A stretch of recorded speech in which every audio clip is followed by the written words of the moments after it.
Sedemikian pentingnya tugas penculikan ini, sehingga boleh dikatakan merupakan tugas inti. Jadi kegagalan dalam gerakan ini berarti kegagalan total gerakan. Jadi apapun dan bagaimanapun, tugas ini harus berhasil. Hidup atau mati. Teman-teman, hingga kini film pengkhianatan G30 SPKI arahan sutradara Arifin Senur menjadi film yang paling sering ditonton oleh bangsa Indonesia sejak film itu dirilis di awal 1980-an. Tentu dengan berbagai tanggapan, polemik, dan pro kontra. Tapi harus diakui, film tersebut yang paling gamblang mengilustrasikan bagaimana proses penculikan dan pembunuhan terhadap jenderal-jenderal petinggi Angkatan Darat itu terjadi. Teman-teman, dalam satu adegan film tersebut yang juga dikuatkan oleh literatur sejarah yang ada, diketahui bahwa usai melakukan briefing dengan pimpinan gerakan, Letnan 1 Dul Arif, komandan pasukan Pasopati yang bertugas menculik para jenderal, langsung membagi pasukannya dalam 7 regu. Para komandan regu diperintah menangkap jenderal-jenderal itu hidup atau mati.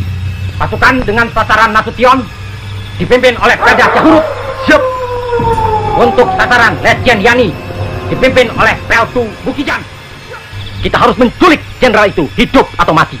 Maka 1 Oktober 1965 dini hari itu bergeraklah pasukan Pasopati dari Lubang Buaya menuju kediaman 7 jenderal. Selanjutnya kita tahu 6 dari 7 jenderal Angkatan Darat itu berhasil mereka bawa ke Lubang Buaya. 3 diantaranya dalam keadaan tewas. Hanya 1 orang jenderal yang lolos dari sergapan para penculik, yaitu Jenderal Abdul Haris Nasution, Menteri Koordinator Pertahanan Keamanan, Kepala Staf Angkatan Bersenjata. Para penculik hanya berhasil menangkap ajudannya, yaitu Letnan 1 Pierre Tendean, yang kemudian turut pula menjadi korban. Teman-teman, pada saat peristiwa penculikan itu terjadi, ternyata bukan hanya Pak Nasution yang berusaha melakukan perlawanan atau berupaya lolos dalam situasi genting itu. Brigadir Jenderal MT Haryono misalnya, dalam keadaan gelap, beliau berusaha merebut senjata penculik dan hendak lari lewat pintu samping kamarnya. Namun, senjata penculik keburu menyalak dan berondongan peluru menewaskan beliau. Lalu, Brigadir Jenderal D.I. Panjaitan juga hendak melawan. Beliau yang kamarnya di lantai 2 masih sempat mengambil senjata semi otomatis dan mencoba membalas tembakan para penculik. Tapi sayang, senjata itu macet. Siapa yang main-mainkan ini? Anak-anak ya? Tak tahu. Pak Panjaitan pun akhirnya menuruti keinginan penculik karena keluarganya di bawah ancaman. Namun, hingga detik-detik terakhir saat hendak dibawa ke mobil, beliau tetap melawan dengan mencabut pistol. Dan segera saja peluru penculik menewaskannya. Kalau Letnan Jenderal Ahmad Yani, menurut saya beliau tidak melawan. Beliau hanya menghardik dan menempeleng prajurit yang tak sopan pada jenderalnya. Tapi karena para penculik sendiri panik, tindakan Pak Yani dianggap melawan sehingga stand gun salah seorang penculik menyalak dan menewaskannya. Hanya Mayor Jenderal R. Suprapto, Mayor Jenderal Sutoyo Siswomoharjo, dan Brigadir Jenderal S. Parman yang dibawa penculik dalam keadaan hidup. Fakta ini bagi saya cukup menarik perhatian. Kok bisa Pak Nasution lolos di tengah kepungan tentara dengan senjata terkokang penuh peluru? Memang kita tahu harus ada korban untuk itu, yakni gugurnya Ade Irma Suryani, putri bungsu Pak Nas, serta tertangkapnya ajudan beliau Pierre Tendean.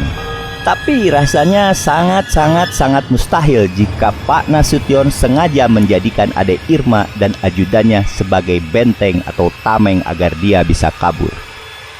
Pak Nas memang jago dalam pertempuran. Dia adalah Panglima Divisi Siliwangi yang pertama. Selain itu, Pak Nas juga seorang jenderal pemikir. Buku mengakunya pokok-pokok gerilya konon menginspirasi Jenderal Vo Nguyen Giap yang berhasil membuat pasukan Rambo ketar-ketir dan terusir dari medan laga Vietnam. Tapi disergap pasukan sendiri di pagi buta dan tiba-tiba tentu seorang jenderal pun kelabakan. Teman-teman, setelah saya mendalami berbagai kisah dalam sejumlah buku, artikel, majalah, dan dokumen-dokumen lain tentang peristiwa tersebut, termasuk berulang-ulang nonton film G30 SPKI karya Arifin C. Nur, dalam benak saya setidaknya ada 3 pendekatan terkait lolosnya Jenderal Nasution. Yang pertama, peran seorang istri prajurit. Dan jam D kita jam 4 dini hari. Seperti dikisahkan, ketika pasukan Cakrabirawa mulai memasuki rumah, Ibu Joana Sunarti, istri Pak Nas, membuka sedikit pintu kamarnya dan melihat sejumlah pasukan Cakrabirawa mondar-mandir di dalam rumah. Ia buru-buru menutup pintu kamar. Pak Nas yang saat itu masih terjaga sempat memutuskan untuk menemui pasukan penculik itu. Namun Bu Sunarti melarangnya. Dia mengatakan feelingnya tidak enak dan meminta Pak Nas berusaha kabur. Pasukan Cakra yang kemudian tahu lokasi kamar Pak Nas langsung berupaya menggedor pintu kamar. Dalam situasi genting itu, Pak Nas sempat panik dan bingung. Namun Ibu Nas meyakinkannya untuk kabur melalui pintu samping menuju pavilion. Ibu Nas kemudian menggendong Ade Irma yang turut terbangun. Sementara tembakan pasukan Cakra terus menyalak hingga akhirnya pintu kamar pun terbuka. Sulemi, mantan tentara Cakrabirawa yang terlibat penculikan itu, pada pertengahan dekade 2000-an mengakui berondongan peluru berhasil merusak pintu kamar Pak Nas sehingga bisa terbuka. Tetapi saat itu, kata Sulemi, Pak Nas sudah tidak ada di kamarnya. Dia hanya berhadap-hadapan dengan Bu Nas yang sedang menggendong Ade Irma. Dari tubuh putri bungsu Pak Nas itu mengucur darah segar. Dalam situasi genting seperti itu, Bu Nas tetap tegar dan menghadapi Sulemi serta pasukan penculik dengan pandangan tajam. Kemudian beliau berdialog dengan pasukan penculik tanpa menunjukkan rasa takut meski badannya sudah basah dengan darah putrinya. Mana Nasution? Pak Nasution, beliau di Bandung. Sudah 3 hari di Bandung. Kalian datang ke sini hanya untuk membunuh anak saya. Di sini kita lihat peran Bu Nas.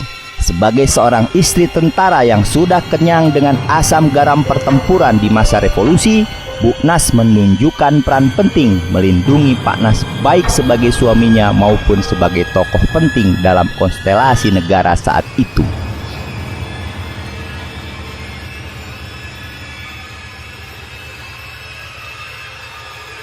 Yang kedua, pasukan penculik terburu-buru. Ketika berhasil keluar dari kamarnya, Pak Nas mengendap-endap menuju pavilion dan terus berusaha mencari jalan keluar. Beliau kemudian memutuskan untuk melompati pagar tembok rumah yang memisahkan rumah Pak Nas dengan rumah dinas Duta Besar Irak. Oh iya, di sini memang ada versi lain bahwa Pak Nas itu lompat ke pekarangan rumah Wakil Perdana Menteri D.J. Leimena. Memang kedua rumah itu berdekatan dengan rumah Pak Nas. Bahkan karena berdekatan itu, ada versi yang menyebut bahwa para penculik sampai salah alamat dan menembaki pengawal rumah Waferdam Leimena sehingga menewaskan Ajun Inspektur 1 Polisi Karel Setsuitubun. Namun, dalam buku memoarnya memenuhi panggilan tugas, Pak Nas bercerita bahwa dia lompat ke pekarangan rumah Dubes Irak, lalu berniat menuju rumah Waferdam Leimena. Niat itu beliau urungkan dan memilih tetap bersembunyi di balik tumpukan dum bekas. Nah, kita teruskan. Sambil menggendong Ade Irma, Bu Nas sempat mengikuti ke pavilion dan itu diketahui oleh pasukan penculik yang berjaga di luar.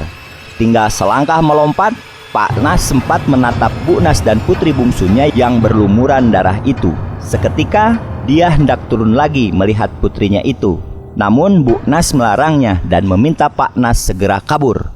2 orang penculik yang berjaga di luar sempat mengejarnya dan melancarkan tembakan ke arah Pak Nas di atas tembok. Namun tidak kena. Pak Nas berhasil melompat dan bersembunyi di antara drum-drum bekas di pekarangan rumah Duta Besar Irak. Terkait hal ini, Sulemi pun menyampaikan kesaksiannya bahwa saat itu dia mendengar ada tembakan di luar rumah yang dilancarkan oleh teman-temannya. Namun, sesaat kemudian Sulemi pun mendengar suara peluit yang menjadi tanda bagi seluruh anggota pasukan kembali ke truk yang mengangkut mereka. Lantas, kenapa peluit berbunyi? Nah, ini berkaitan dengan peran ajudan Pak Nas, yaitu Letu Pierre Tendean. Saat terjadi kegaduhan di dalam rumah, Pierre Tendean terbangun. Dan di saat yang bersamaan, dia pun mendapatkan Yanti, putri sulung Pak Nas, masuk ke kamarnya dan memberitahukan situasi yang terjadi. Tendean bergegas mengambil senjata dan keluar kamarnya. Namun segera ia mendapat todongan senjata para penculik. Dalam situasi gelap tersebut, penculik bertanya, "Di mana Nasution?" Saya Nasution. Saya yakin Letu Tendean tahu konsekuensi dari jawaban itu. Jadi teman-teman, situasi yang terburu-buru itu membuat pasukan penculik tidak terus mengejar Pak Nas ke balik tembok. Selain itu, pasukan penculik juga tidak sempat melakukan cek dan recheck terhadap sosok yang dibawanya itu. Sosok tersebut baru diketahui bukan Pak Nasution yang mereka cari, itu setelah dibawa ke lubang buaya. Yang ketiga, skenario Tuhan. Yang ini boleh jadi subjektif teman-teman. Tapi ingat, sila pertama Pancasila adalah ketuhanan yang Maha Esa.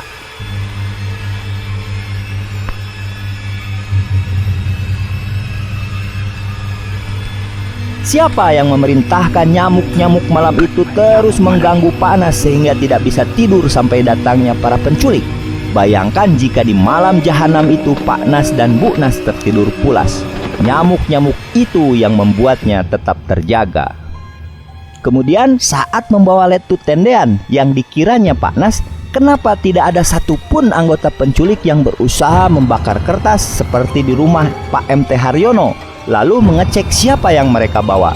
Segelap apapun situasinya, anggota pasukan elit akan terlatih untuk melihat dalam kondisi gelap. Meskipun singkat, saya yakin ada waktu saat membawa Tendean dari rumah ke dalam truk. Herannya, kenapa Komandan Regu yang membawa foto Pak Nas juga tak mengecek saat Tendean diangkut ke dalam truk? Lapor, Nurdin telah tertangkap. Bawa ke mobil. Siap. Nah, bisa jadi mereka melihat wajah Tendean itu memang mirip atau sama seperti wajah Pak Nas. Jika benar seperti itu, lantas siapa yang mampu berkehendak seperti itu? Tapi memang skenario Tuhan juga yang membuat Ade Irma tewas terkena peluru. Ada dua versi yang berbeda. Pertama, versi yang menyebut Ade Irma tewas karena langsung terkena peluru. Dan yang kedua, Ade Irma tewas karena terkena pantulan peluru. Terkait hal itu, Sulemi bersumpah bahwa yang mengenai punggung Ade Irma itu adalah pantulan peluru yang ditembakkan ke arah pintu kamar Pak Nas. Sama sekali tidak ada unsur kesengajaan menembak anak kecil tak berdosa. Nah teman-teman, demikianlah 3 pendekatan versi saya untuk menjawab pertanyaan mengapa Pak Nas bisa lolos dari upaya penculikan. Lalu bagaimana menurut Anda semua? Silahkan tulis di kolom komentar. Salam.